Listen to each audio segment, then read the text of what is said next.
logic is by the organizations that they have engineered the internet, like ICANN, like the Internet Society, like these organizations, to bring cybersecurity, like what Tom is proposing now with this memorandum of understanding, to bring cybersecurity at the ground zero level of the internet.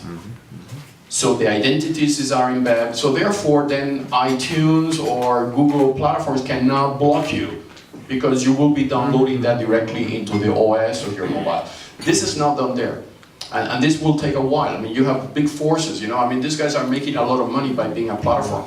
And they need to make every time more money because they are on this kind of quarterly reporting. So for them, they have to, I mean, what Facebook is doing, Mark Zuckerberg is doing with internet.org.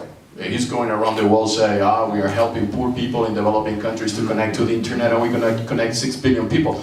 The reality is he needs those 6 billion eyeballs in order to get Facebook growing. Otherwise, Facebook will disappear in 5 years' time. So their agenda is to make money. It's not to help the world to be interconnected. This is a total different agenda. There's a money-unique agenda.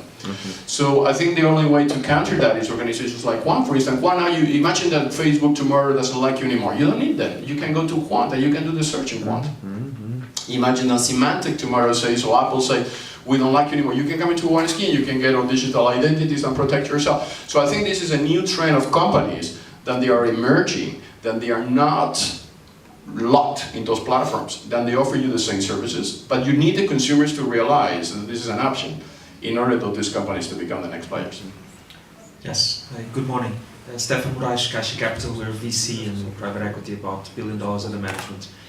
This is a super hot area, obviously, but some of the issues that you've raised are really critical for our investment decisions. It's extremely difficult, particularly in such a hot area, to choose what will be, you know, the winning horses of the industry, precisely for what you've mentioned. So the lack of, you know, open platforms that are, you know, easily accessible, so that we can actually identify which will be, you know, the components of the platforms that need to be addressed to the market.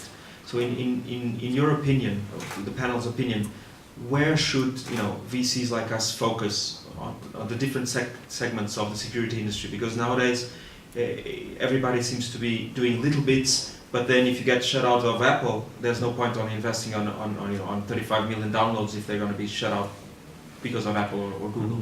Where should we focus? So maybe I just go and after open the panel. Actually, what Apple stopped us to do was to download the app, the application, but not the identity. Because the identity is an X509 standard run by the International Telecommunication Union. It's like 3G or like UMTS, those are international standards. And Apple or Facebook has absolutely no way to stop that. So for us, the mechanism of downloading our ID is compromised. Because if I do it through an app, then obviously Apple can block. But the ID itself is not compromised. Actually, I have WISeKeys on something like 4.8 billion browsers already, or rootkeys being embedded. Every time you download a browser, you download WISeKey with. So the forces there are for VCs not to be maybe, and this is maybe a criticism of VCs there, you get just following what shines out there, right? And maybe project yourself in more strategically to say, okay, where Facebook is going to be in 5 years. Because, for instance, Facebook Connect is the competitor of WISeKey now is Facebook Connect, okay? Just give you a very simple idea. So Facebook Connect is a single sign-on. You download Facebook Connect and then you do whatever you want. But what about if Facebook tomorrow changes the policy on Facebook Connect? Facebook Connect is not your ID, it's the platform ID. Wouldn't it be better to have your own ID that is controlled by you? Then you can single sign on to Facebook Connect and wherever you want. So that's the fight in the market. But I believe if VCs invest, because it's an investment issue now here, invest in creating this alternative, the rewards will be enormous because the alternative is required. I mean, it's no way that the billion objects that are going to be connected to the internet are going to use Facebook Connect, let's be real, right? So identity management is going to be the next frontier for business. And in one word also, I would say with the billion or the trillion objects that will be connected are an object. In our technology, we recognize every page that we search as an object and there will be a need to search out to make sense of all the information generated by all these objects. So you're going to need a search engine in there as well. And Qwant search social media. I mean, if you go Qwant and you search World Economic Forum, you will see on one page everything happens in the web, in Twitter, in Facebook, in social media. So they are aggregating basically data from all the sources. Carlos, if I can offer one thing, well, I'm more than happy to share analysis. One thing we don't offer is investment advice. But what I can tell you from our research is that those organizations that are collaborating, which is the new trend, those organizations that are collaborating, we believe will be strongest in the future. And as one interesting sidebar example of that, for those of you in New York or travel there, you might enjoy seeing a facility that I was toured by a New York-based technology entrepreneur. And this is a 90,000 square foot incubator and shared space in Midtown Manhattan at 43rd and Madison that is focused on, they've dedicated 10,000 square feet to 100 companies who have been hand-selected from over 2,000 applicants who they believe by incubating can collaborate with one another in technology development and in their advancement as businesses. And then 80,000 square feet dedicated again to businesses who wish to share space together, again for the purpose of collaboration, learning, teaching, and growing together. So I think this is the trend that I'd be banking on. Any further questions? I can. Yes, sorry. Yeah. Well, additionally, I think there are actually new domains. You should a little bit look at it, at them. For example, actually car-to-car communication is becoming actually very, very important. Actually, we are working with Daimler, and we know actually what the next E-class will be. Will be actually a car in a flotille of cars. So of course you need identity. Of course you need actually products allowing and provide trust into it. But the same thing, if you want, you can think about domains like energy. In the energy domain, actually, you'll have actually smart readers of your what happens in your home, and you'd like actually, of course, to have also secure and trustworthy elements into it. And it's a whole productization of the new generation of that. So there are, of course, additionally to what has with ITC to do, a lot of other domains where identity and communication plays a major role in the future.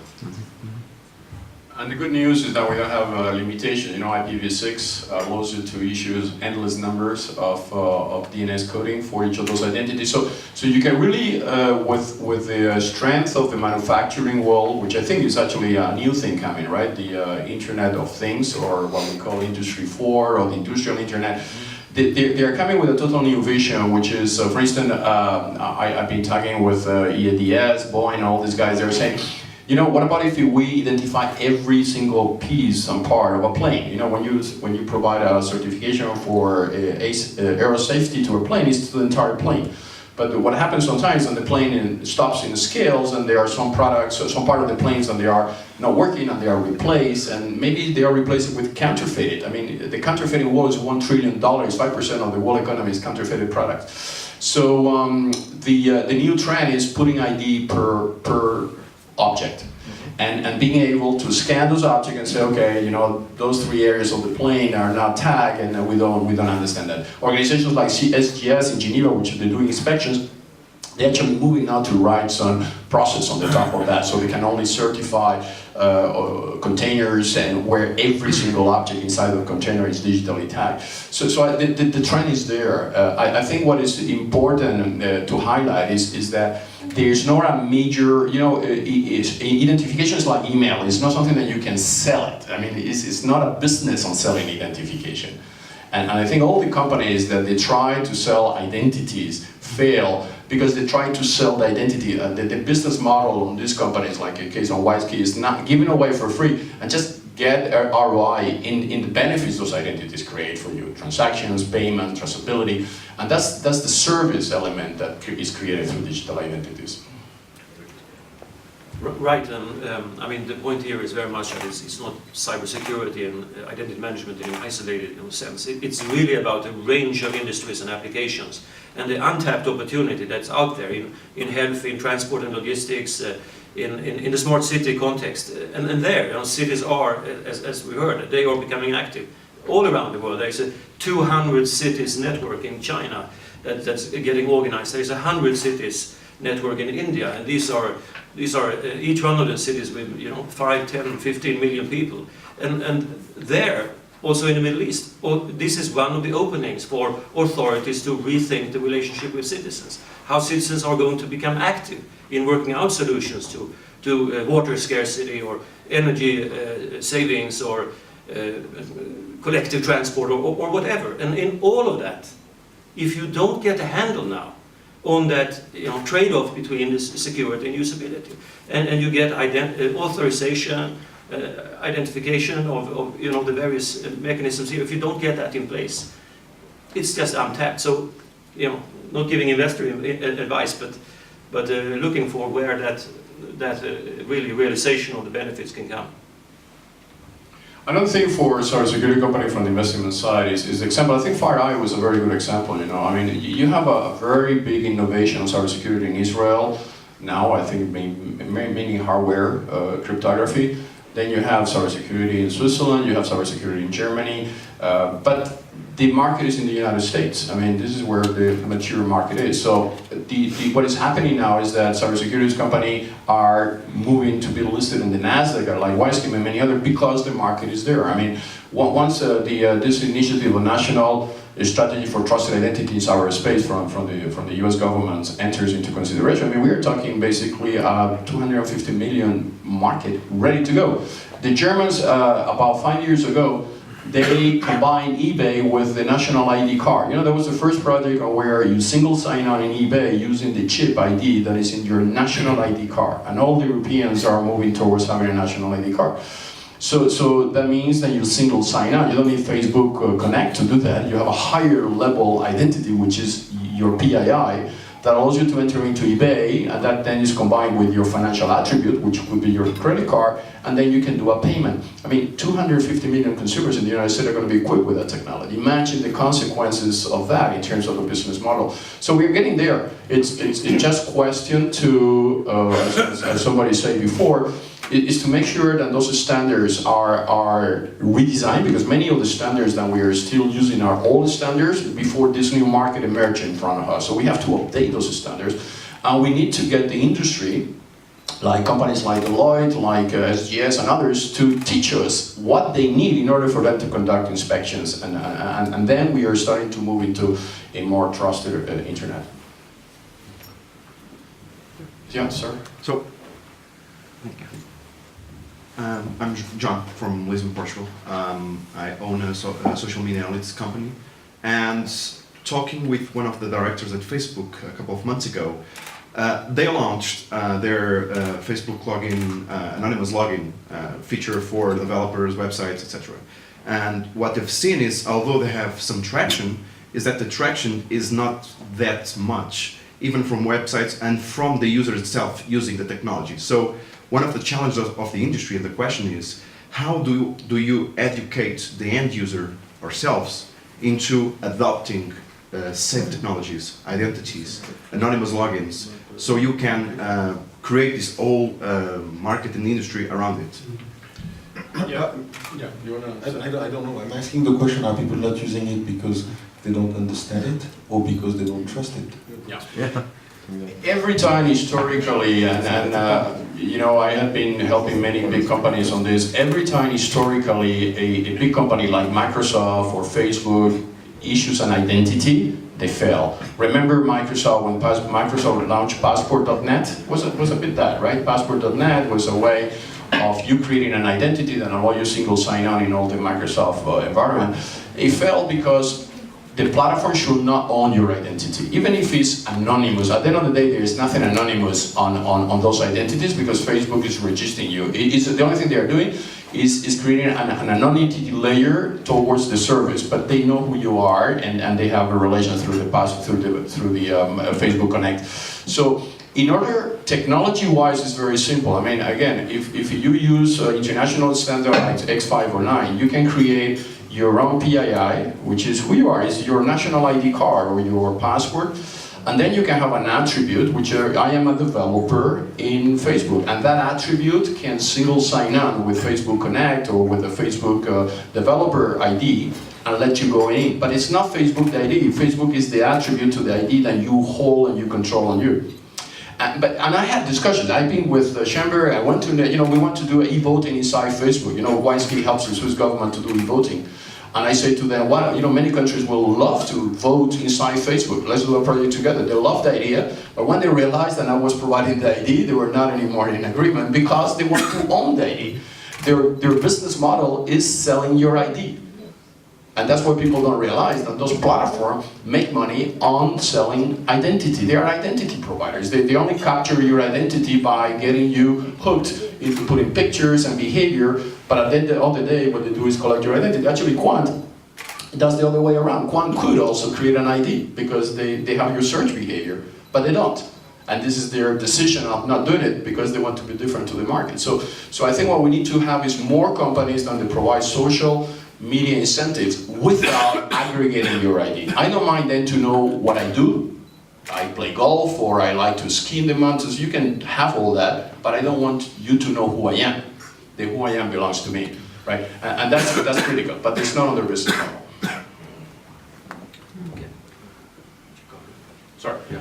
Just that in experiments, people show that they do care, but somehow they cannot articulate that in the marketplace. So you have to find those other mechanisms, to make that possible, and that leads us over to all these other kinds of instruments. So I think people do care.